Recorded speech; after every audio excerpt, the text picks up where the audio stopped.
Të nderuar miq, familjar dhe miq, gjithë ju të pranishëm. Falënderit nga zemra për ngushëllimet, për fjalët prekëse.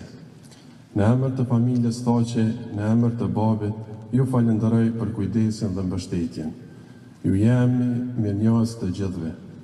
Gjyshi asnjëherë nuk është dorëzuar përballë sëmundjeve. Shpresa për ta ritakuar babin dhe bashkëluftëtarit e tij në Hag ishte më e madhe se sa dhimbja e sëmundjeve. Besimi në pafajësinë e tyre ishte më i hekur se sa këtë akuza e padrejtë.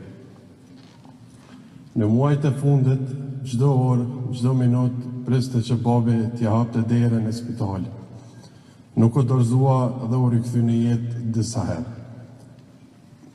3 orë bashkëbisedim atë ditë ju bën 3 orët më të rëndësishme të jetës së tij. Një bisedë babë e bie.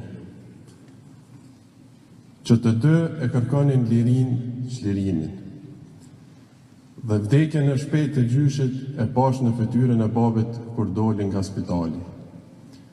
Gjyshi i mbijetoi të gjithë vuajtjeve, dhimbjeve në për të cilat kaluam si popull.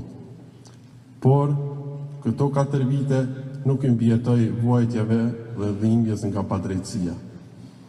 Një sëmundje e pashërueshme për njerëz të fortë, krenar dhe me dignitet.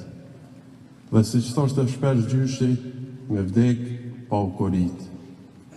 Gjysh, asot nuk jemi korit.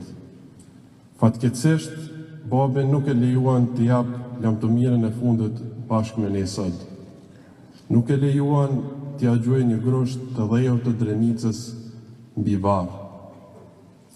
Por, në vend të babit, sot ka ardhur Kosova, Shqipëria, Maqedonia e Lugina. I madh dhe i përjetshëm do të jetë kujtimi ynë për ty gjysh, miq e familjar të pranishëm. Për ne, gjyshi ishte kështjell e pathyeshme e urtësisë dhe e dashurisë. Ai na mësoi se bashkimi është çelësi i çdo fitoreje. Dhe personifikimi i këtij bashkimi janë krerët e OÇK-s në Hag.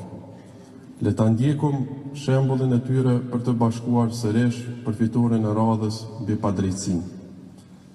Ju falenderoj të gjithëve që keni mbështetur familjen tonë, familjen Axhit Kadri, të Bacit Jakub, të Axhit Rexh dhe familjet të gjithë atyre që po mbahen në Hag.